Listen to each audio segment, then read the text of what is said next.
2 livres dont un best-seller international, Moi Christiane F, droguée, prostituée, un film, plus tard une série sur Amazon Prime.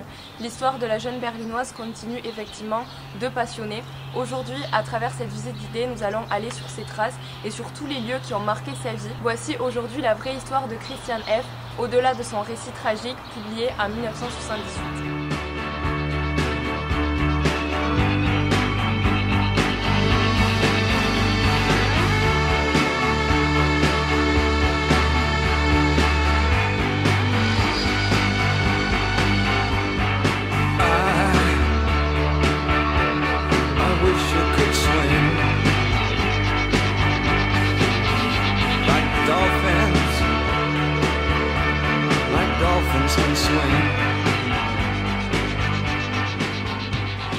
Et juste petite parenthèse, merci à tous les retours positifs que j'ai eu sur une vidéo que j'ai postée où je parlais des films sur les drogues dures, genre les films des années 2000 pour sensibiliser contre l'héroïne, par exemple le film de Darren Aronofsky, Requiem for a Dream. J'avais parlé aussi de Christiane F, le film qui est sorti où David Bowie a joué dedans. Et en fait c'est en faisant cette vidéo que j'ai compris qu'il y avait beaucoup de personnes qui s'intéressaient à Christiane F et à part Arte, personne parle de Christiane F. Donc du coup c'est ce qui m'a poussé aujourd'hui à vous faire cette petite vidéo. C'est parti. Bon, du coup là on part de cette adresse que je ne sais pas prononcer et on va aller à la cité Gropiusstadt que Christiane a habité dès qu'elle avait 6 ans. Il faut prendre la ligne S41, on a 9 arrêts et il faut s'arrêter à Neukölln et ensuite prendre le U7 et il y a 6 arrêts. Genre faut savoir que ça c'est une boule, c'est Berlin, on est là et il faut aller là. C'est vraiment la banlieue. Let's go.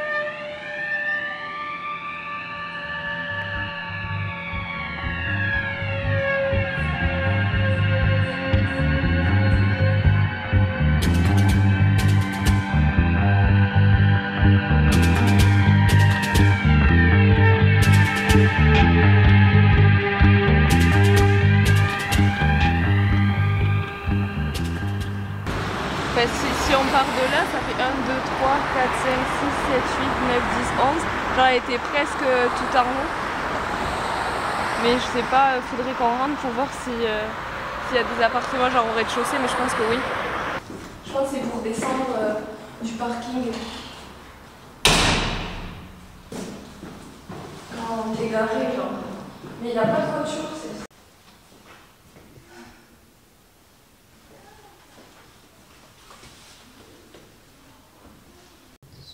On voit le 11 ? Ouais. Il est où ?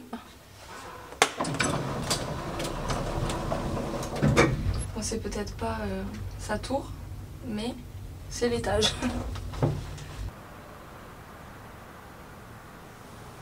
C'est trop bien.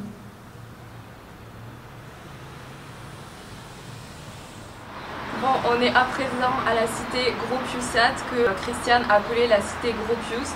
Donc de son vrai nom, elle s'appelle Christiane Vera Felcherino. Elle a déménagé ici quand elle avait que 6 ans. Il faut savoir qu'avant d'habiter ici, elle habitait le long... Comment il s'appelle le fleuve ? Le Spree. Le Spree, le long du Spree, dans une habitation que tout le monde rêvait un petit peu à l'époque. Ses parents, ils voulaient s'intégrer et fonder une famille parfaite, mais il y a eu un retour à la réalité assez brutal et assez rapide aussi, donc ils ont aménagé ici à la cité Gropius. Donc c'est un quartier de banlieue au sud de la ville de Berlin. À l'époque, habiter dans un HLM ou en cité, c'était pas du tout vu comme aujourd'hui. C'était en fait un nouveau bâtiment flambant neuf et c'était presque la classe d'y habiter parce qu'ils étaient tout beaux, tout propres et tout neufs. C'est juste après que ça s'est dégradé au final.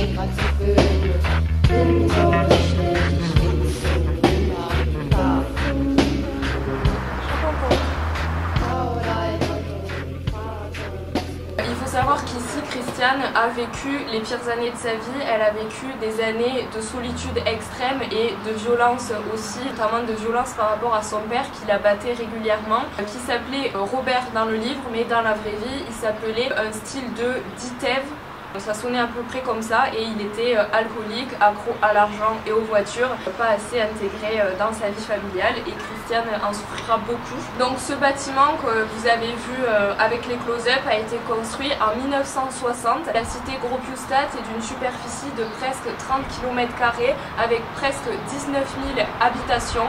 Christiane vivait au 11e étage, donc il y a énormément de tours. On est monté ici au 11e étage pour voir ce que Christiane pouvait voir elle aussi, mais on n'est pas forcément dans son bâtiment à elle parce que j'ai pas eu plus d'informations. Malgré des mois de recherche et de préparation, je n'ai pas du tout trouvé le lieu exact.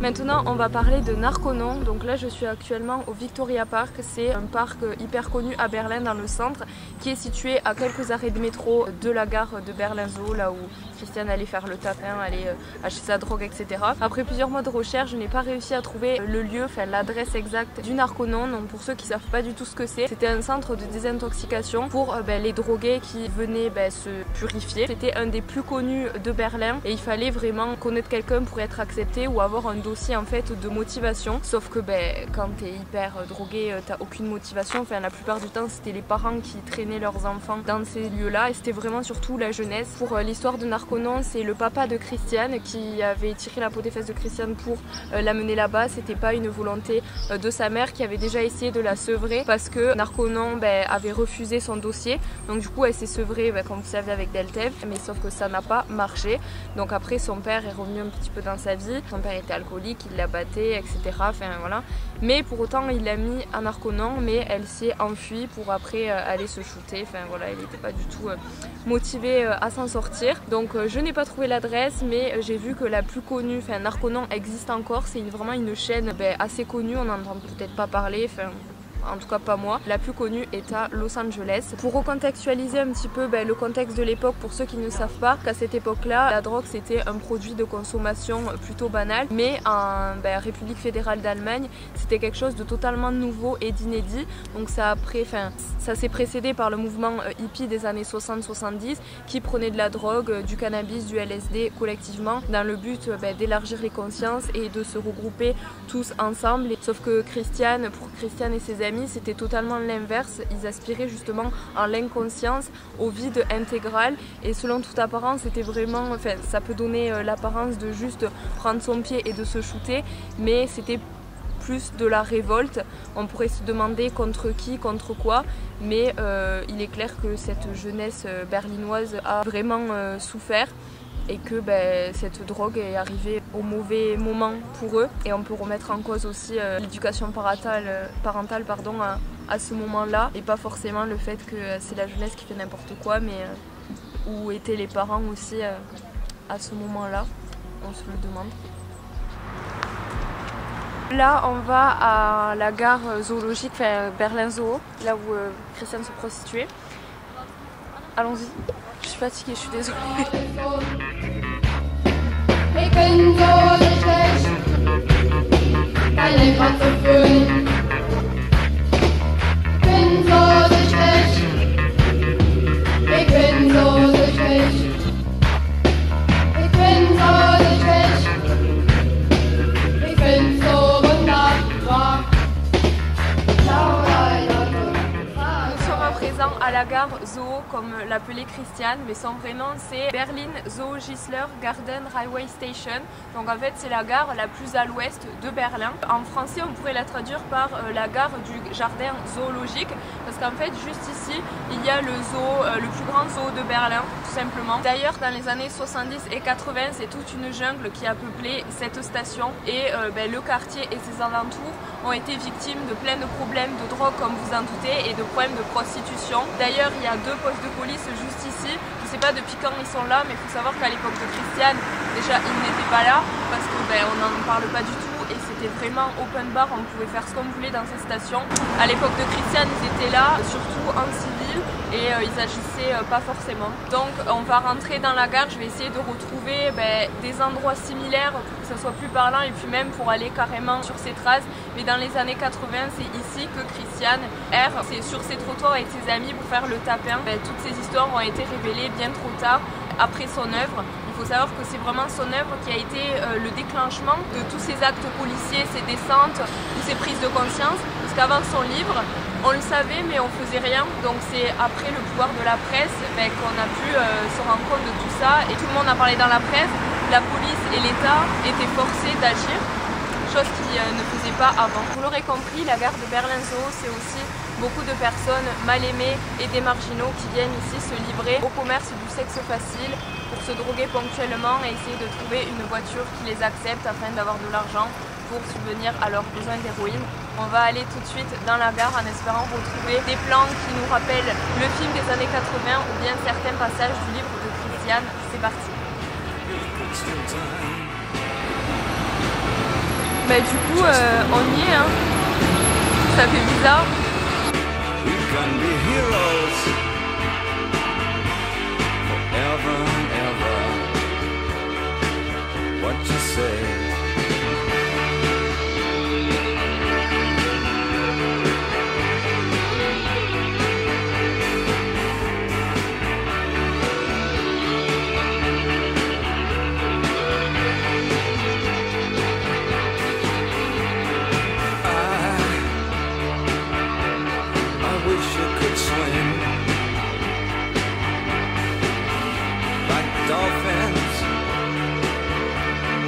Dolphins can swim. Though nothing will keep us together. We can beat them. Ce que je vais dire, c'est peut-être une supposition parce que je ne suis pas sûre. Christiane a parlé surtout de derrière la gare de Berlin. Du coup, ça serait ici. Parce que du coup, on a traversé la gare. On était genre là-bas tout au fond tout à l'heure et normalement ça devrait être ici. Donc après ça coïncide parce qu'elle a dit que tout avait été détruit et rebâti. Bon après les travaux ils datent pas de quand elle a écrit le livre mais je pense que ça pourrait être ici. Parce que franchement je vois que ça. C'est pas plus décrit que ça dans le film. À part le fait que ça a été bien nettoyé donc...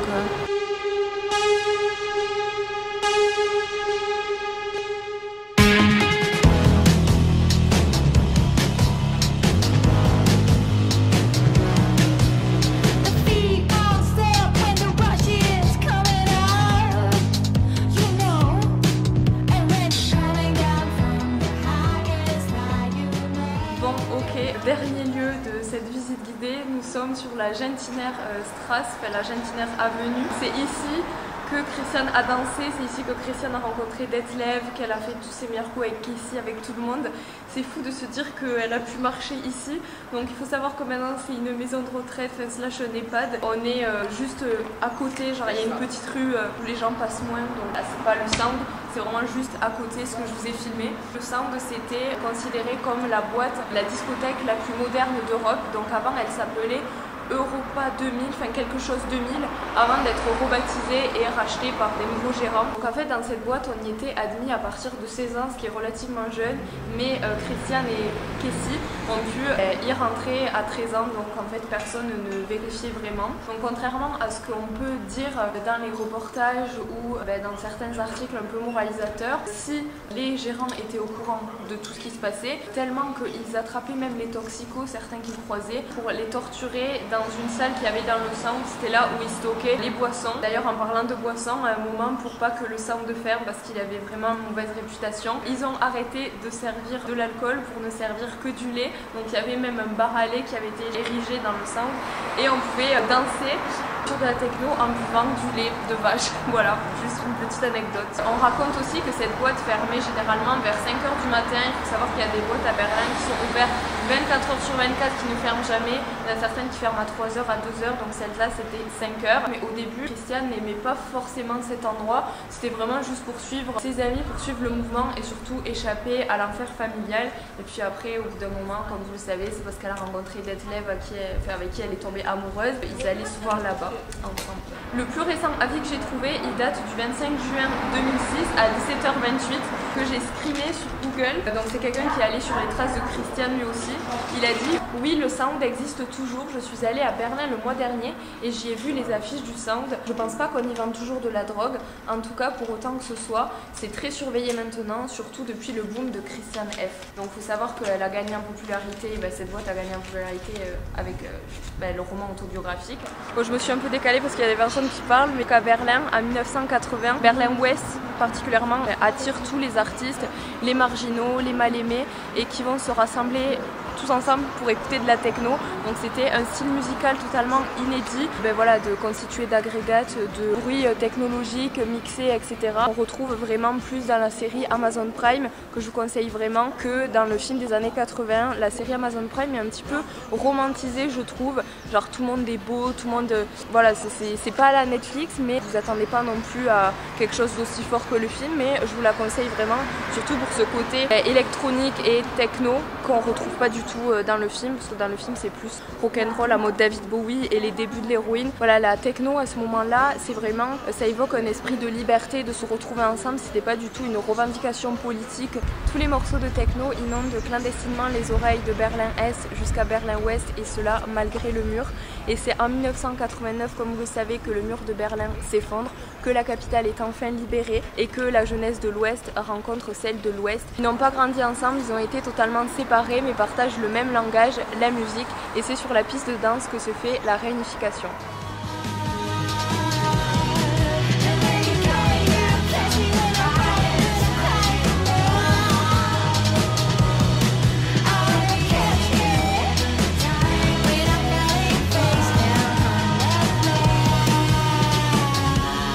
Du coup, je veux pas me faire de faux espoirs, mais là il y a une ouverture et ça ressemble étrangement à cette ouverture. Et sachant que sur cette photo on voit Gentiner Straat, enfin l'avenue Gentiner, donc à mon avis c'est clairement là. C'est juste que maintenant c'est un EHPAD, mais c'est fou. Parce que Christiane, une fois, elle a dit, dans un reportage Arte, elle avait dit qu'ils allaient vomir dans un parc qui était en face, donc là il y a clairement un parc et l'avenue est là, donc nous y sommes. C'est fou. Je me suis toujours demandé qu'est-ce qu'il y avait maintenant, et de me dire que c'est une maison de retraite, c'est vraiment drôle. Avant de vous quitter, je souhaitais parler un petit peu de Berlin qui a vu sa popularité augmenter après le livre de Christiane. Donc le vrai nom du livre, c'est Wir Kinder vom Bahnhof, donc les enfants perdus de la gare Zoo, corrigez-moi si je me trompe, mais je crois que c'est ça. Et donc elle est devenue mondialement connue aujourd'hui pour sa consommation de drogue dure, afin d'éviter que la discothèque qui était ici normalement ne soit fermée. Comme je l'ai dit tout à l'heure, pendant un temps on y a vraiment consommé, et ça se compte en moins que de l'alcool, des boissons non alcoolisées. Donc c'est juste pour que vous vous rendiez compte de la popularité du lieu, pour que les gens acceptent, même si on n'est pas obligé de boire de l'alcool pour faire la fête, mais pour que les gens acceptent de venir dans cette boîte sans pour autant consommer de l'alcool, c'est que ça devait être vraiment incroyable. Malgré une interdiction et un contrôle assez fort de la boîte, les jeunes ont pu y obtenir de l'héroïne entre autres, et cela pendant de nombreuses années.